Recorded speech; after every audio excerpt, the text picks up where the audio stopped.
Un actif à la loupe avec vous, Antoine. On s'intéresse à un portefeuille qui investit dans les produits pour les animaux domestiques. Oui, effectivement. Alors, chez eToro, on a mis en place certains portefeuilles d'investissement sur des thèmes divers et variés.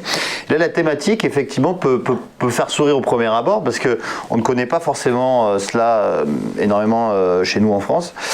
C'est un portefeuille sur donc, tous les produits destinés aux animaux domestiques.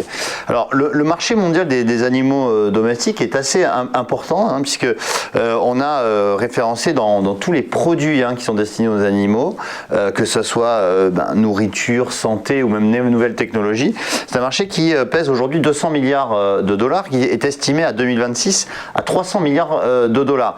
On a des grandes sociétés aussi comme par exemple Nestlé qui a pris part dans ce marché-là. Alors quelques chiffres.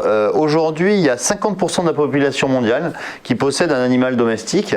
Alors les champions sont les Américains, puisqu'on estime qu'il y a 202 millions d'Américains qui possèdent donc un animal domestique.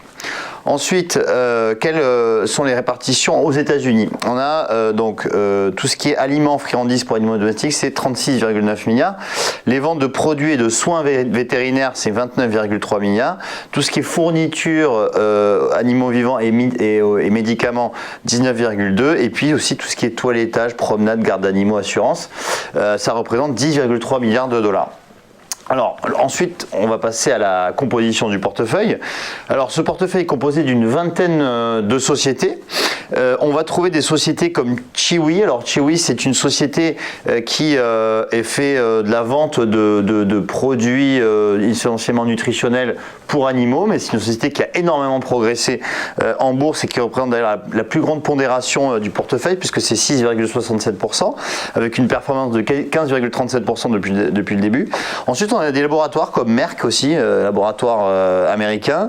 On va retrouver, comme je le disais, Nestlé ou encore Colgate Palmolive qui sont orientés dans ce business. Et puis il y a également après des sociétés qui sont un peu moins connues, essentiellement américaines comme Lemonade ou encore Freshpet, voilà, qui sont des sociétés spécialisées dans cette thématique. Les performances sont plutôt très honorable puisque en 2019 on a eu une performance de 26,38%, c'est la dernière colonne à droite. En 2020 une performance de 49,46% et cette année on commence par 3 mois positifs et on est actuellement une performance de quasiment 4%. Donc c'est un marché qui est en forte croissance et qui a un potentiel d'avenir assez important. Merci beaucoup Antoine.